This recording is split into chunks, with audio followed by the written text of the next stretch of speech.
Good morning, everybody, and welcome to the latest in the ADGM webcast series for 2020. We're broadcasting live to you this morning via our website, via LinkedIn, via YouTube, and via Twitter. For those of you that are unable to join us live today, I hope you're enjoying the catch-up on that. My name is Steve Barnett. I'm Executive Director for Business Development at ADGM. This is the latest in our series of webinars, which have really been focused on two things. The first half of our webinar series has been around supporting our community, focusing on things like the changes to employment law in times of crisis, the issues of in-country value and how we can use that to support people doing business in Abu Dhabi, the post-COVID business environment, debt restructuring, cash flow management, supply chain management, business continuity, and things like this. So really that first half of our webinar series has been focused very closely on how we support people through this difficult time that we're all facing right now. The second half of the webinar series has been looking ahead. And more recently, we've been looking at things like the investment world and investment opportunities around us, family offices and family businesses, and how structuring can be used to provide best value for families. We've looked at venture capital, M&A activity that we're seeing going on now, and some economic topics which will take us forward into the post-COVID world. So for those of you who are joining us for the first time, and this webinar is focused specifically on looking at the opportunities in the UAE as a result of the Abraham Accord, which was recently signed, let me say a few words about Abu Dhabi Global Market. We are the international financial centre based in the capital of the UAE, and our role is really to support the growth and diversification of the economy. We are, technically speaking, a financial free zone, which provides international access to organisations coming into the UAE who wish to have 100% ownership of the entity, no need for a local partner, who are looking for the commitment in law of 0% for direct tax for 50 years, and who would prefer to operate in a legal and regulatory environment which is familiar to international participants. ADGM directly applies, we are the first place in this region to directly apply English common law as the basis of our civil and commercial legal system, making it a more comfortable jurisdiction for some of our international participants. We are one country operating with two systems. So today's webinar, let me say a little bit more about that. What we're looking to do is to give you an overview of the UAE market, getting you a little bit familiar with the alphabet soup that sometimes is used around our local entities, giving you a high-level overview of the tax environment that you'll find here, giving you a perspective on the banking landscape and some of the macroeconomic issues that we see going on around here now, giving you an understanding of some of the key focus areas, focus sectors for the UAE, and some of the structuring opportunities that you can take advantage of. To take you through this today, we are delighted to have with us a great panel of speakers. I'm joined today by Charles Clifton, Director of Clients and Markets for International Markets at PwC, Nadia Momin, Manager of the M&A and International Tax Practice at PwC, Shamsa Al-Falasi, Cluster Head of Global Subsidiaries Group covering GCC and Iraq for Banking, Capital Markets and Advisory within Citi, Greg Nixon, Senior Associate from Bryan, Leighton, Paisner. The group is going to make some short presentations and give you a short overview initially. We will then move into Q&A, and I would encourage you, by using the platforms through which you're joining us today, to send us questions, and we will pick those up during the panel discussion later on. So without further ado, let me turn to my first panelist for today, Charlie Clifton. Thank you very much.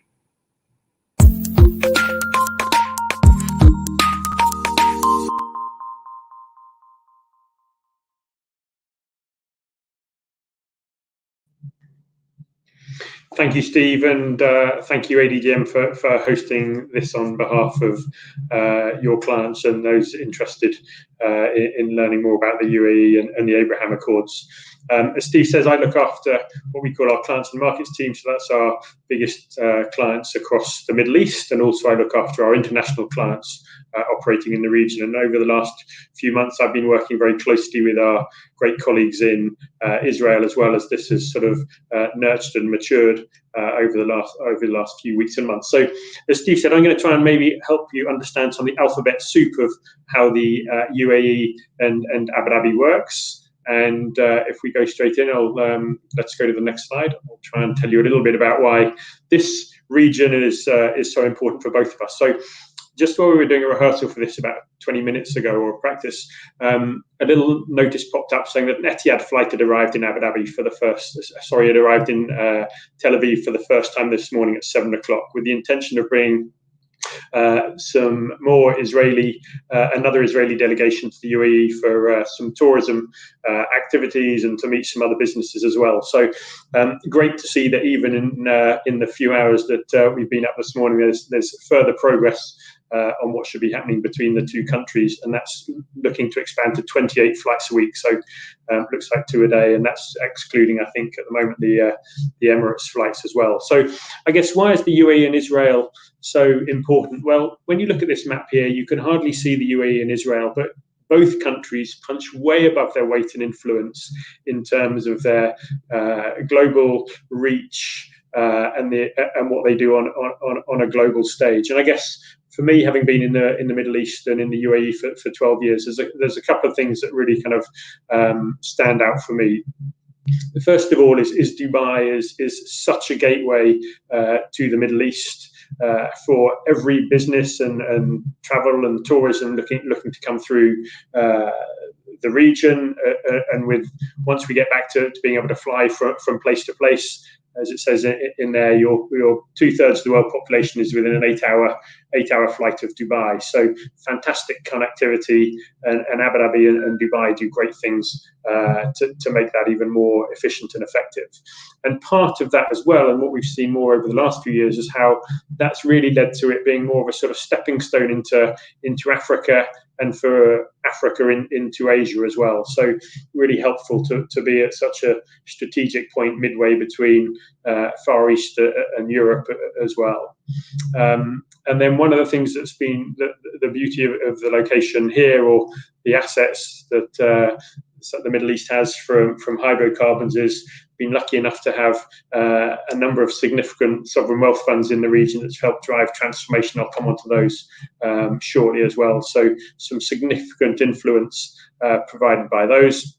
And in Abu Dhabi, we've got the 7th largest oil reserves in the UAE as well. And then obviously the final point to why the UAE and Israel is so important is geopolitics and politics. But I think we'll try and stay out of that for this conversation. But obviously, great strides have been taken as a result of the Abraham Accords, and hopefully that'll lead to longer lasting peace across the region as well. Okay, next slide.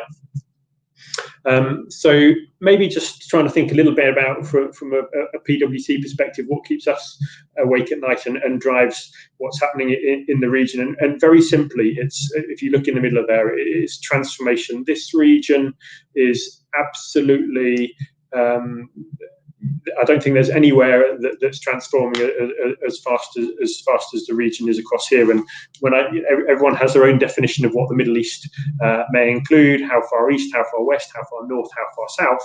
But fundamentally, the same sort of challenges and opportunities across all of them. So demographics, huge population growth by 2050, 50% in some territories, huge amounts of infrastructure being planned from ports and airports across the region, huge 5-10 lane superhighways being thrown out across the different countries. We have hyperloops coming into the UAE.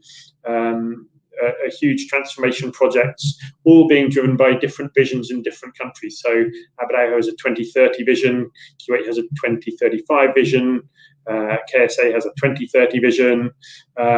And all behind these is lots of different initiatives as well. So from a UAE perspective, lots of free zones have been set up, the ADGM being one of those. They have a media free zone in Abu Dhabi as well, 2454, which is great for creative businesses to set up as well.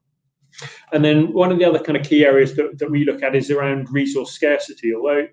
Although the region may be sort of almost floating on oil, what they don't have, or what we don't have here, is enough water and enough food to be self-sustained or suddenly to grow. And again, that's a similar issue, as I understand, from Israel as well. So one thing COVID has taught us is there's a lot of excitement and enthusiasm to increase food security, and something that we know from discussions with lots of entities in Israel, that's something where I'm sure we can work together as well.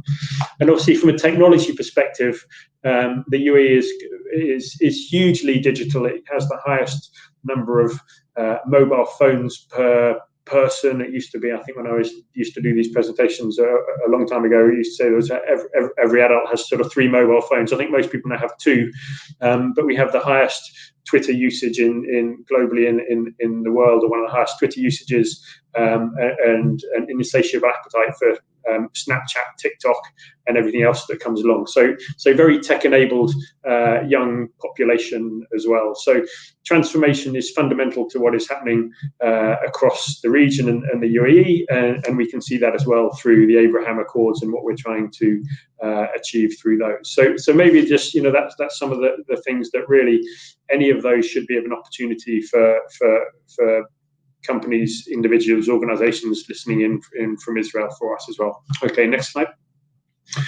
So maybe just now a little bit, just trying to understand a little bit about the UAE and how it works and so on. And I've learned a huge amount about Israel over the last few months, of the politics, the history, etc. as well. So for those of you that don't know, UAE is a federation of states, a federation of emirates, 7 emirates, the Dubai, which and Abu Dhabi, which you're I'm sure all very familiar with, and hopefully some of you will be able to come and visit soon.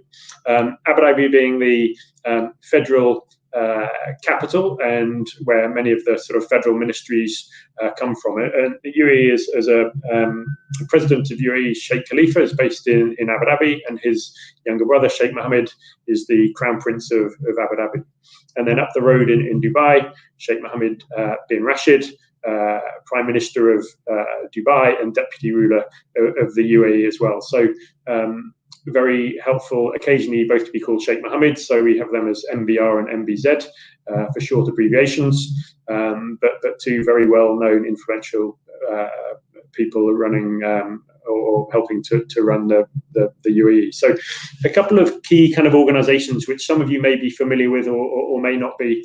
Let me just canter through some of the Dubai organizations to begin with. So Dubai Holdings, there's lots of state-owned entities, state-controlled entities in both Emirates, which I'm going to talk to you a little bit about, rather than into too much detail of the smaller business. So Dubai Holdings, big government holding company, has a big stake in Jumeirah, the big hotel chain, Tcom, one of the big free zones in Dubai, big organization, and has many other holdings and interests as well. And then Investment Corporation of Dubai has controls or looks after Emirates and Donata, the travel company, a number of banks, Emirates NBD, who has come into and is doing an alliance with one of the big Israeli banks, the second mobile provider across the UAE, Enoch, one of the big oil companies here, the World Trade Center,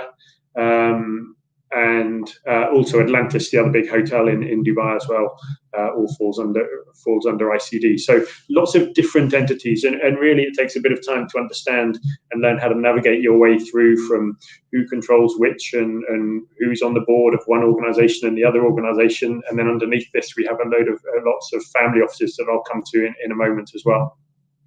And then in Abu Dhabi, we've got some very significant organizations as well. So the Executive Council is basically the executive authority of Abu Dhabi, drives a lot of policy directives from there. ADNOC, the national oil company, ADIA, the big sovereign wealth fund, $700 billion under management. Abu Dhabi Global Markets, our friends and colleagues who are hosting this with us.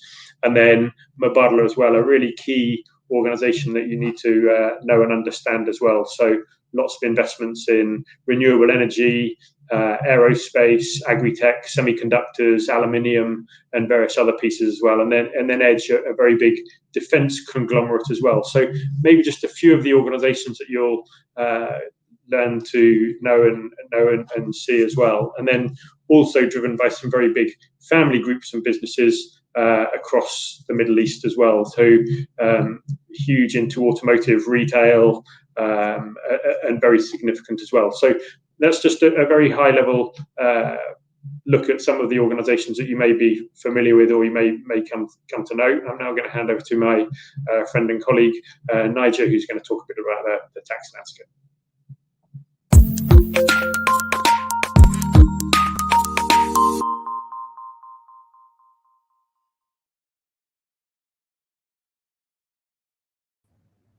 Thanks, Charlie. Hi, everyone. My name is Najee Momin, and I am part of the PwC UAE M&A and International Tax Practice, the largest in the UAE, and part of the wider Middle East practice. So we provide tax due diligence in international tax structuring, advice to a variety of clients, sovereign wealth funds, private equity funds, multinational corporations, major family groups, and other clients on both inbound and outbound, as well as cross-border transactions. And today I will be discussing an overview of the UAE tax landscape, specifically for businesses who want to set up and do business here in the UAE. So the UAE continues to be increasingly important, relevant, and attractive to businesses from around the world. When we look at the UAE tax landscape, the UAE is a relatively straight, tax-neutral jurisdiction. The UAE currently does not have a system for federal income tax, and instead, most of the Emirates have their own corporate income tax decrees. In practice, corporate income tax is only enforced on foreign oil and gas companies that are engaged in upstream petroleum activities, certain companies engaged in petrochemical-related activities, and branches of foreign banks. The UAE also has several free zones, such as the ADGM, where I am today, and most of these free zones provide exemptions from emirate-level taxation, as Steve mentioned. So here in ADGM, we have a zero rate of taxation for 50 years. In addition to that, as Steve mentioned as well, the free zones allow for 100% foreign ownership, and it is governed by its own English common law. So in addition to that, when we look at other taxes, in terms of withholding payments, there are no withholding taxes in the UAE. So that means that distributions of dividends, management fees, royalties, or interest payments are not subject to any type of withholding tax in the UAE. In addition to that, there are no capital gains tax in the UAE. So any gain that has occurred here is not subject to tax in the UAE.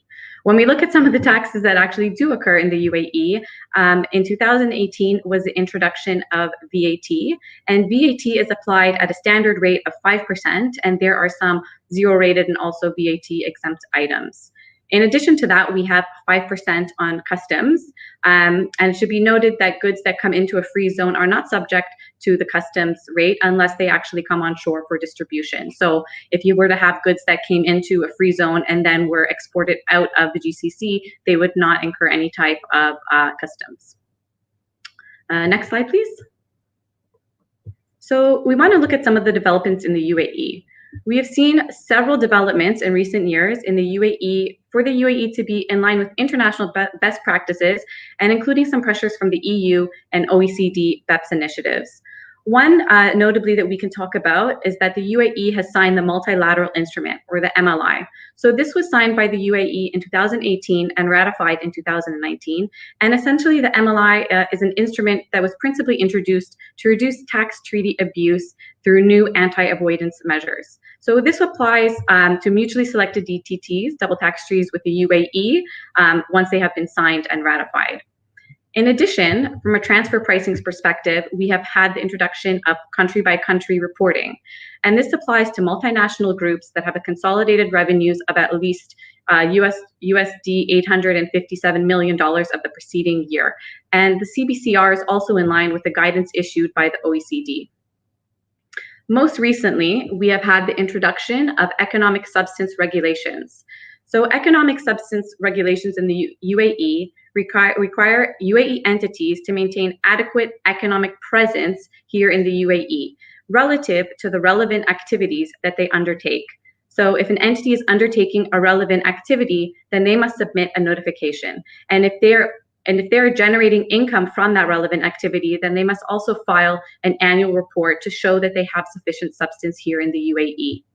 The introduction of regulations in the UAE, a substance regulation, brings it in lines with jurisdictions that have also introduced economic substance legislation, and it affirms the UAE's commitment to addressing concerns around the shifts of profits that have been derived in certain business activities to no or nominal tax jurisdictions without having the corresponding economic local activities. So we can see there have been a lot of developments happening in just the past few years here in the UAE, and there will be more future developments to come. As tax becomes increasingly globalized, the tax landscape also continues to change with increased requirements, and this is something that should be monitored. Next slide, please. So next we come to the UAE Double Tax Treaty Network. So the UAE has a very wide double tax treaty network. There are currently 94 double tax treaties in force, with 33 pending or signed and 8 that are currently under negotiation. For example, the UAE has the largest treaty network with Africa, or African countries. This was previously a title held by Mauritius, but currently the UAE does hold this title. So we can see that the double tax treaty network not only allows for the UAE to be great as a jurisdiction to come in and set up and do businesses because of the tax neutrality of it, but also it allows the UAE to be used as a hub or a platform for investments outbound into other jurisdictions as well. And we see this often for many multinational corporations, private equity funds, sovereign wealth funds, etc. So hopefully this has provided some insight into tax in the UAE. Thank you, and over to Shamsa.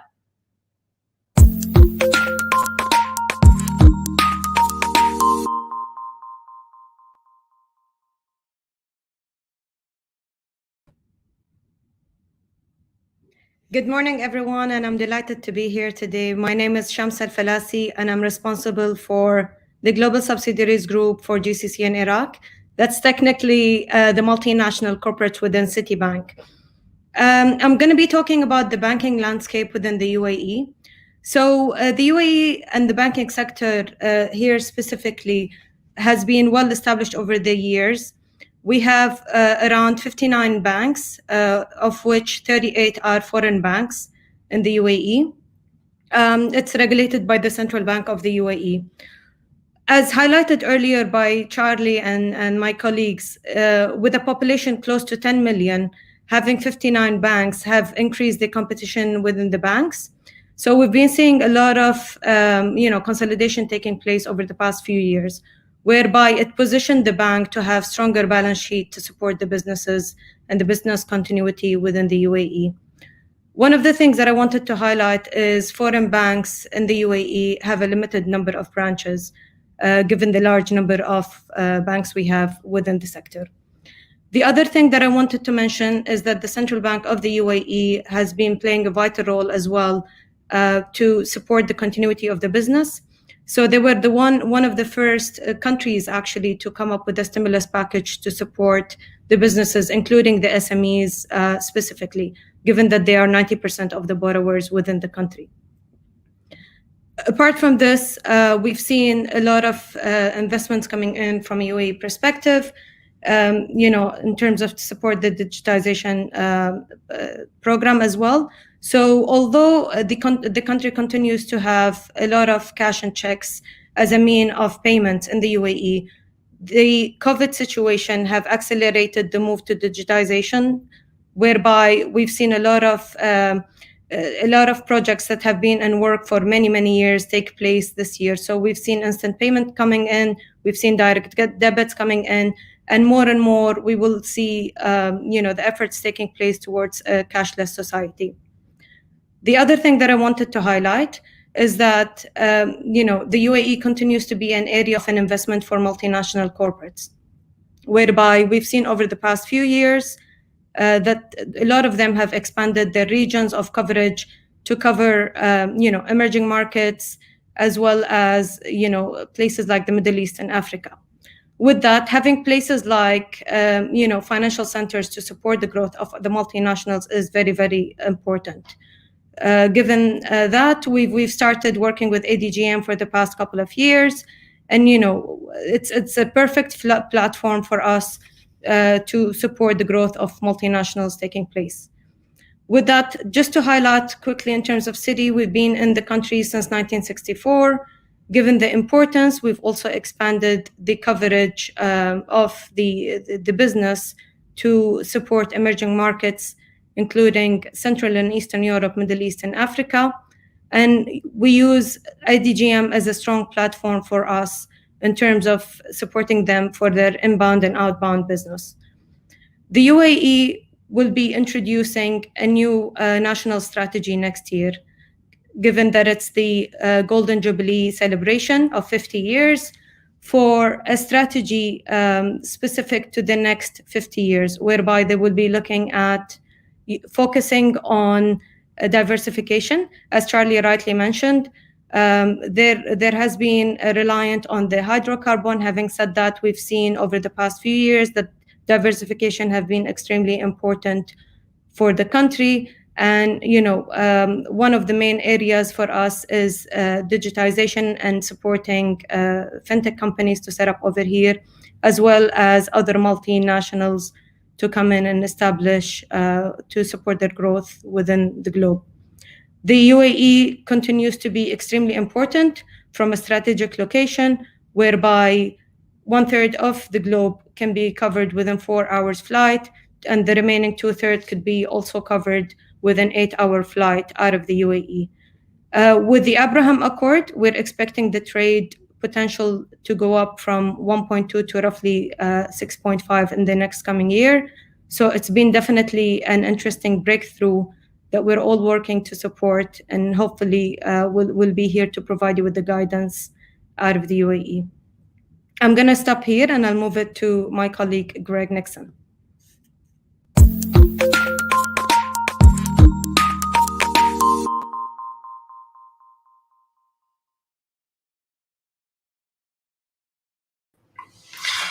Thanks, Shamsa. Good morning to everyone in what are historic circumstances. This is a wonderful opportunity.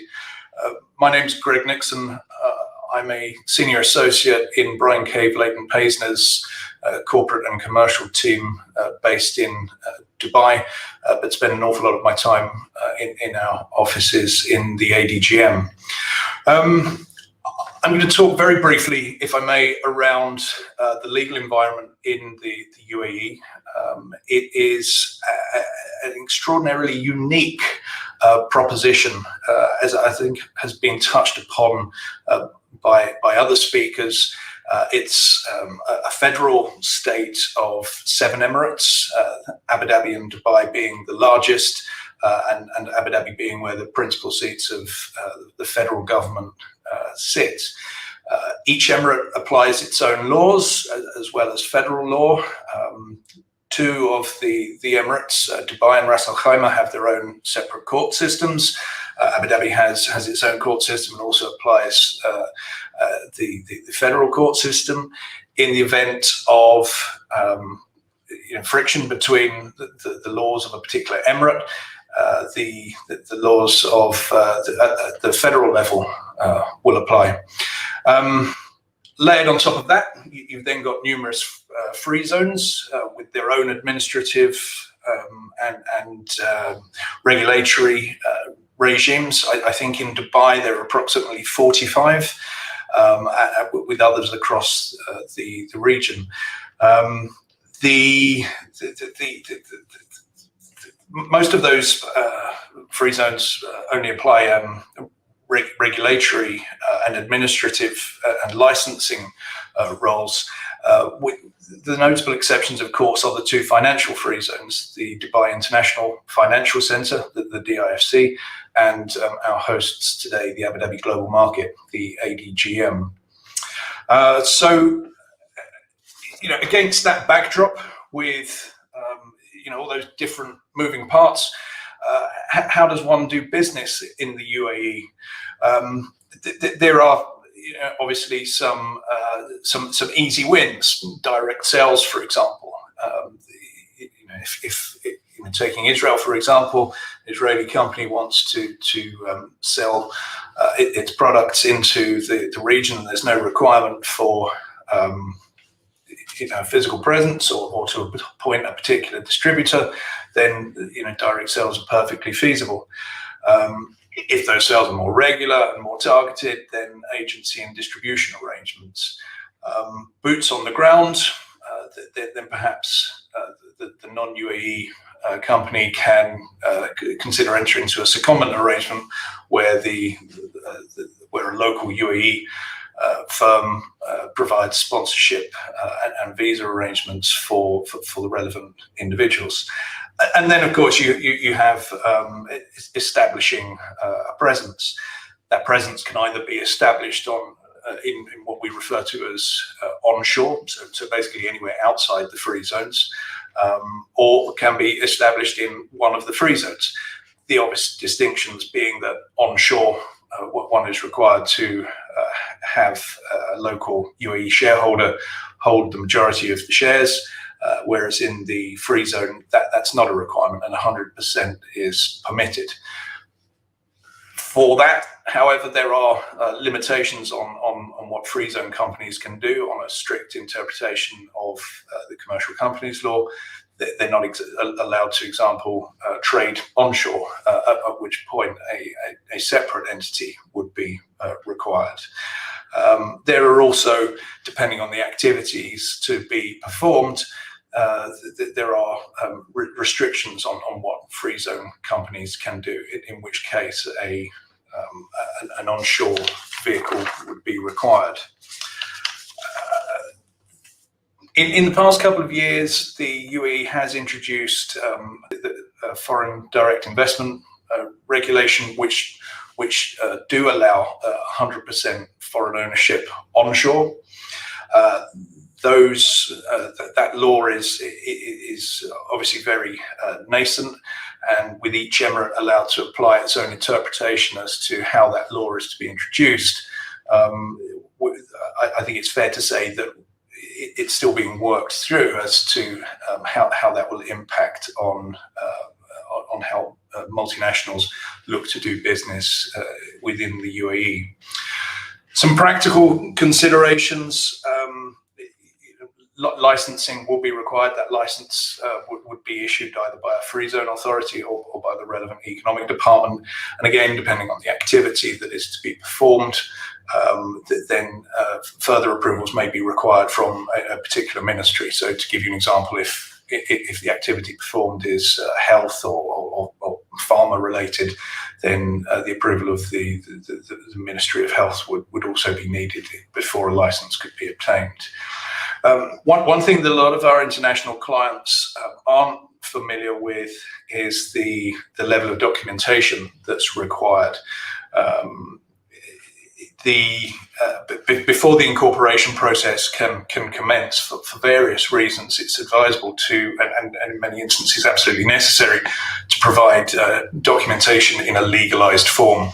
The documentation that's usually required are a full suite of constitutional documents, as well as shareholder resolutions and powers of attorney, addressing the incorporation of an entity within the UAE. That process ordinarily can take a while because it requires notarization by a notary, apostillation in Israel's case by the Ministry of Foreign Affairs in Israel, and then that documentation would then have to be passed to the UAE embassy. Until full political relations are established, that's obviously not going to be possible. So in our view, a further route utilizing the Jordanian embassy in Israel is probably the way ahead, and those documents would have to be passed to the Jordanian Foreign Office in Jordan and then stamped by the UAE embassy in Jordan before coming to the UAE. Other practical considerations, which I think, again, often catch international clients looking to establish within the UAE unawares, is the need to lease premises and also for a general manager to be resident within the UAE, all of which there are various solutions to, but are absolutely necessary before considering embarking on the incorporation stage. That obviously is a very high level overview of the legal environment and some of the practical considerations to consider, which I hope is helpful. And I'll now hand back to Steve.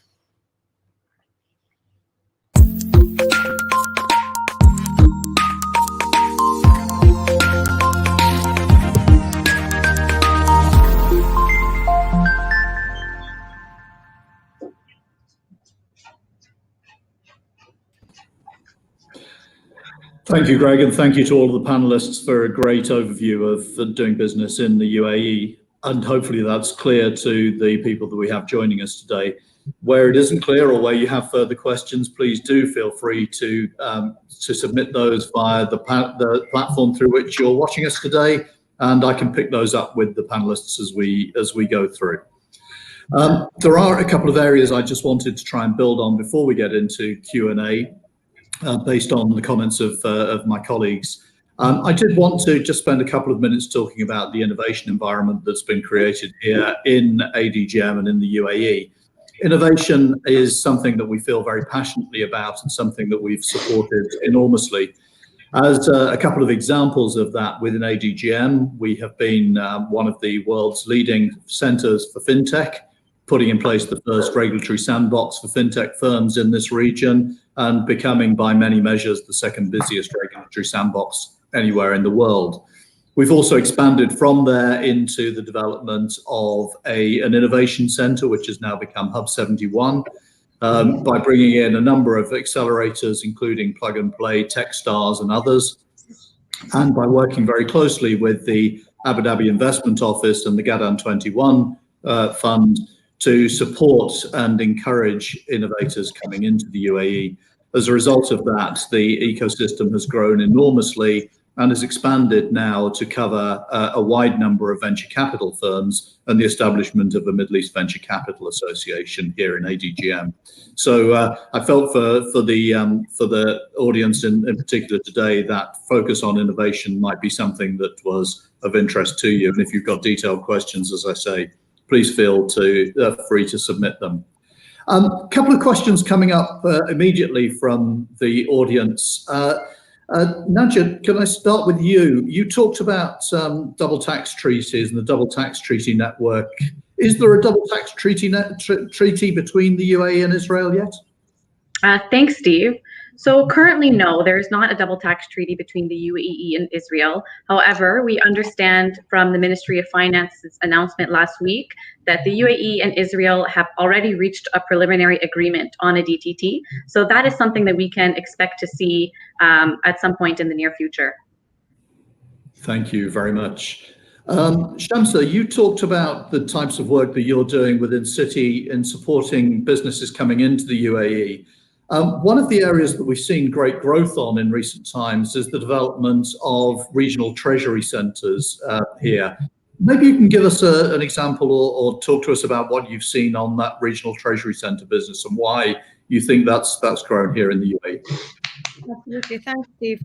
So, the UAE started gaining importance since they've set up the port in the 60s. And post that, we've seen some of the multinationals.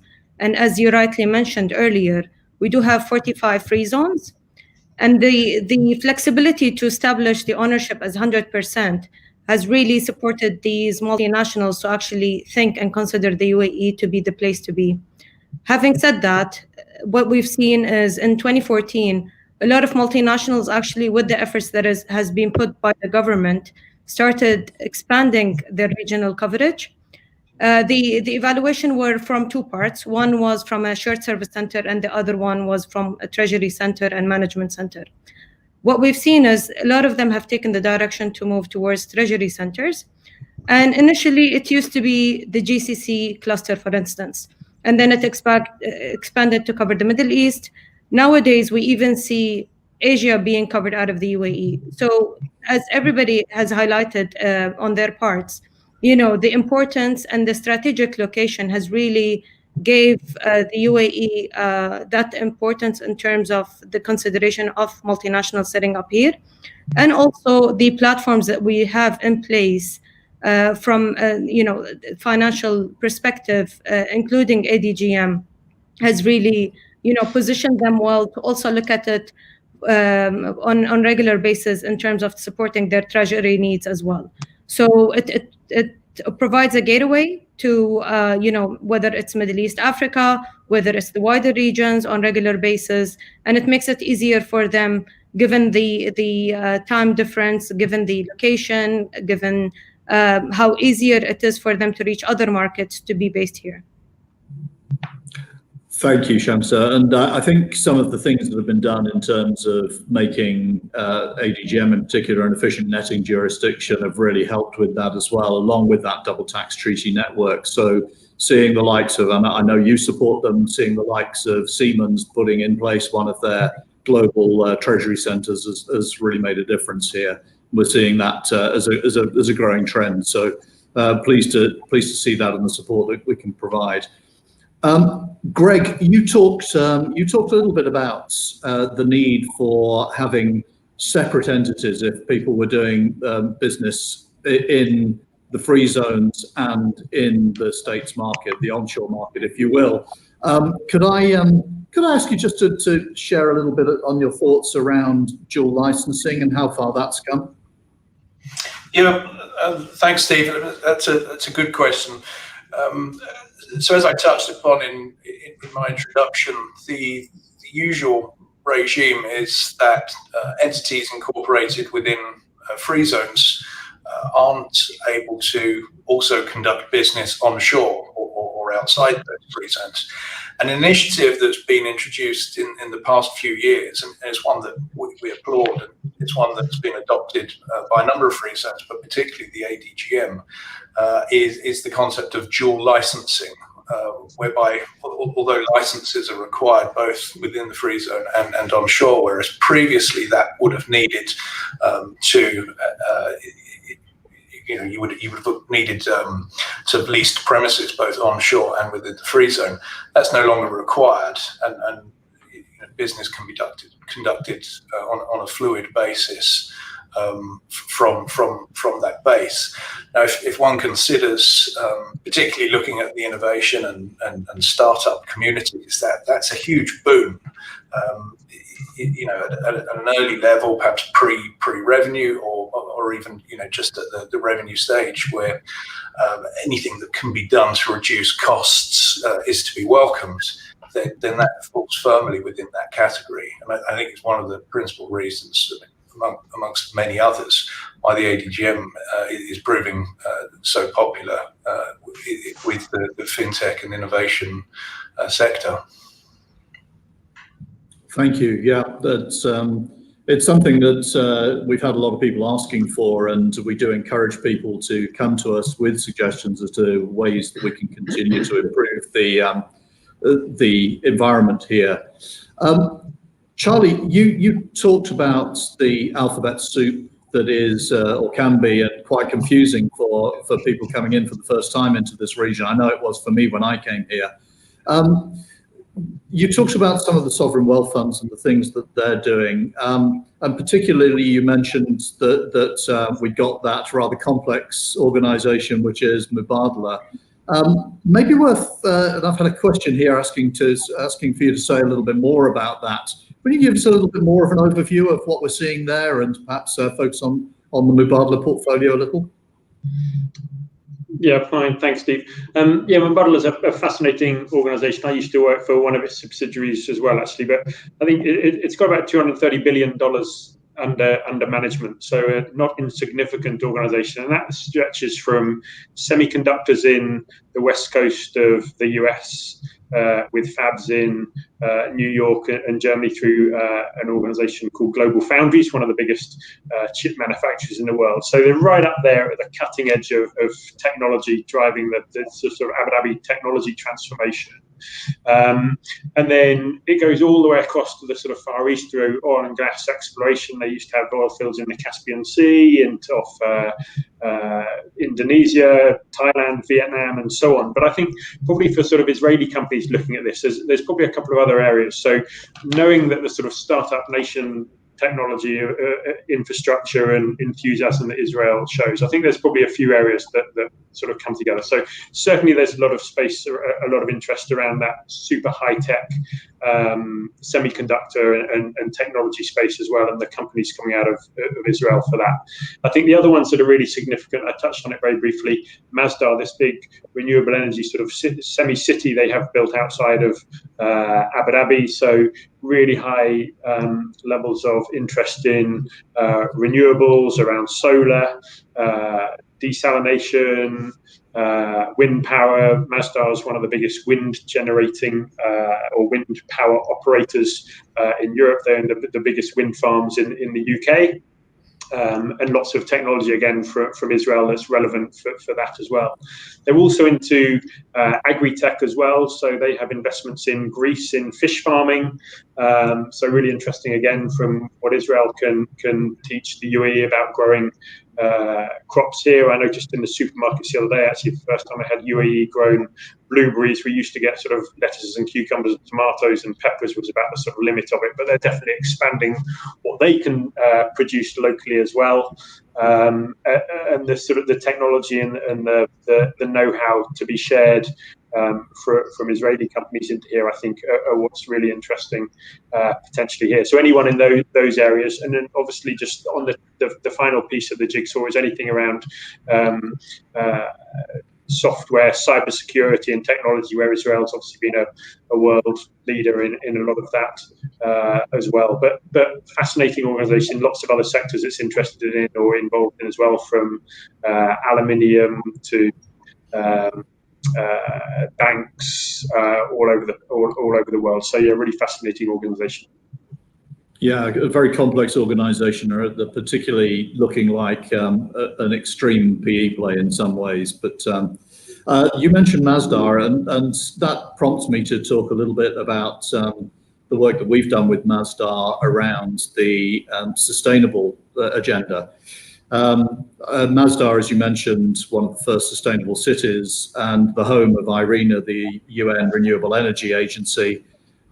We in ADGM have been pushing very hard to grow the sustainable finance platforms here, recognizing some of those developments and the ways in which the UAE and Abu Dhabi in particular are taking a lead on pushing forward that sustainable agenda in the region. And some great things happening there, and something that as a hydrocarbon-based economy, people don't always recognize in terms of the UAE's credentials. And the technology developments in those space, I think, again, give a lot of opportunity for people that are interested in building this bridge between Israel and the UAE. Naji, can I come back to you for a second, please? You mentioned that we've got 5% VAT that's been introduced relatively recently in the UAE. I hate to ask people to look into a crystal ball, but do you see that as a foreshadowing of corporate income tax being implemented in the UAE? Thanks, Steve. So right now there have been no public announcements from the UAE regarding a potential introduction of a federal corporate income tax. There have been a few references to economic impact studies that have been carried out by the UAE government, and there have been a few general statements from the UAE government in the media. But currently at this time, we don't really have any visibility on if there will be a federal corporate income tax and what scope that will entail as well. Thank you. Yeah, it's an interesting one, and I guess we can all speculate, but I don't think we see anything that's in the pipeline right now if people are concerned about that. Greg, can I just come to you for a second? I know you're in the corporate and commercial practice in BCLP. We've worked very closely with your colleagues around family offices as well, and we've got a number of other webinars that if people are interested in family business, they can look to on top of that.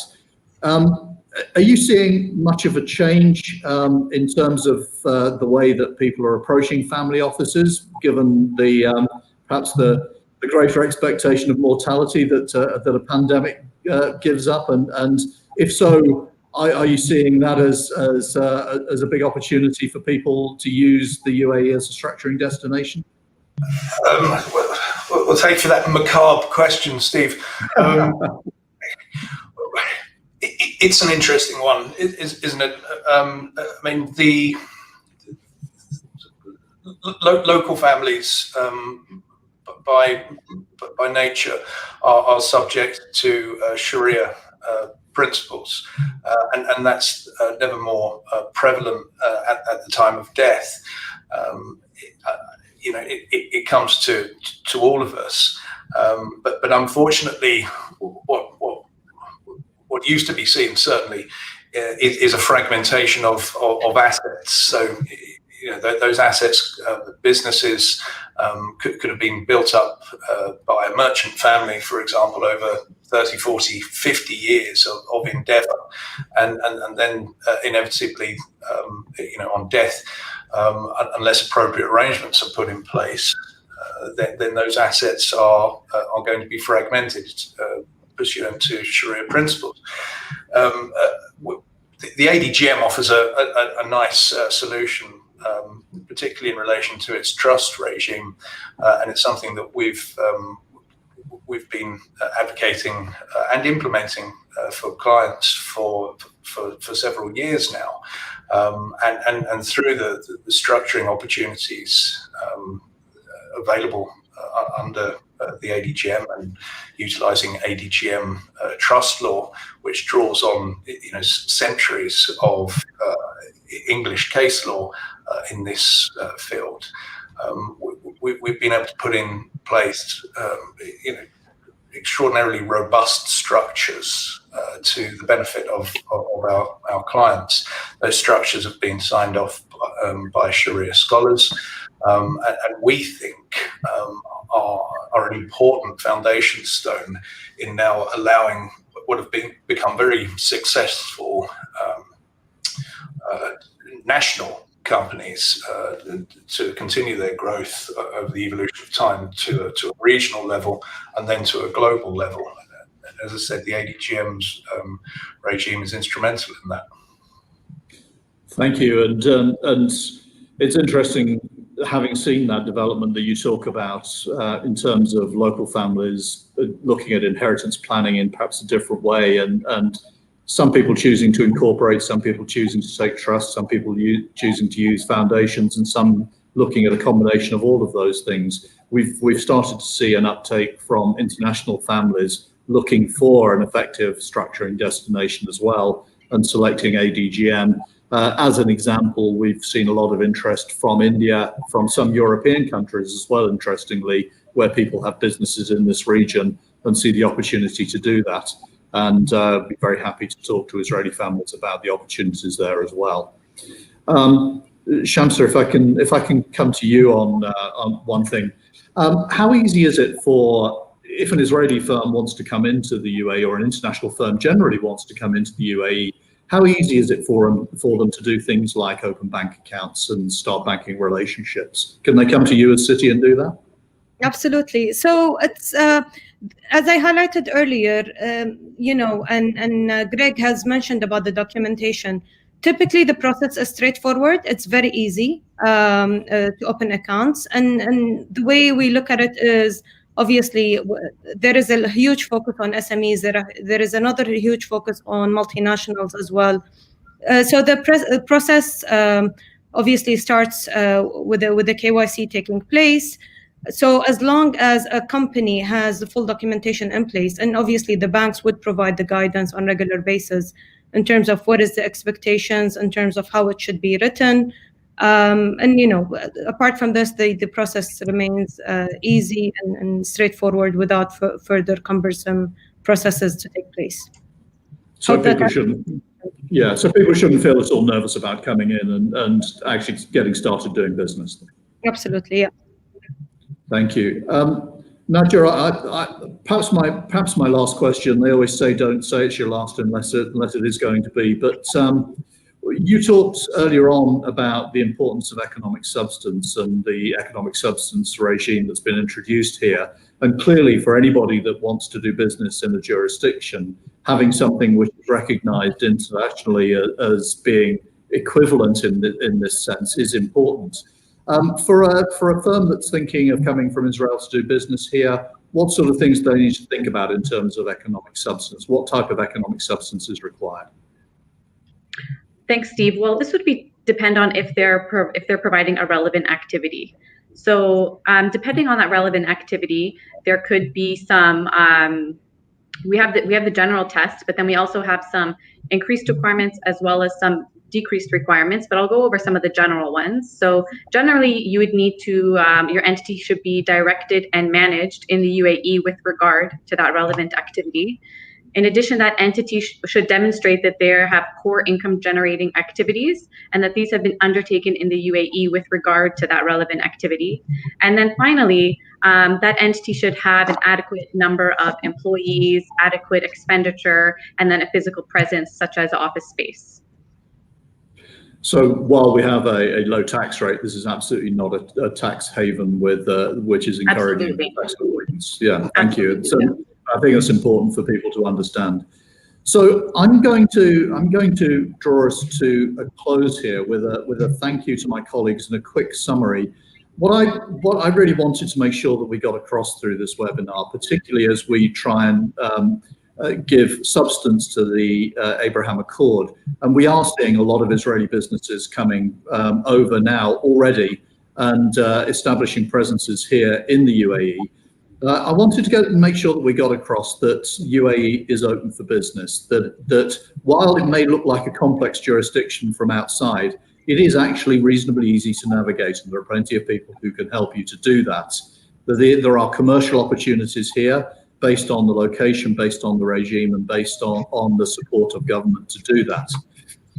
We have a favourable tax environment, and we support people in doing business here in the UAE. The banking environment and the macroeconomic environments are conducive to people coming into this region.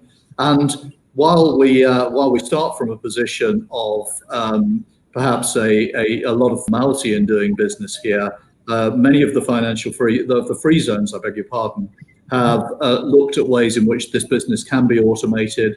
We're seeing a huge amount of innovation in the space, and as Greg pointed to before, one of the things I think we've benefited from is the innovative environment that we have here that's enabled us to respond extremely quickly to the COVID crisis. And so from my perspective, I just wanted to share that the Abraham Accord is not just a piece of paper, it is the opening of a great business dialogue between the two countries, and we look forward to supporting people coming here and doing good business. Thank you to my panelists, and thank you all for joining us today.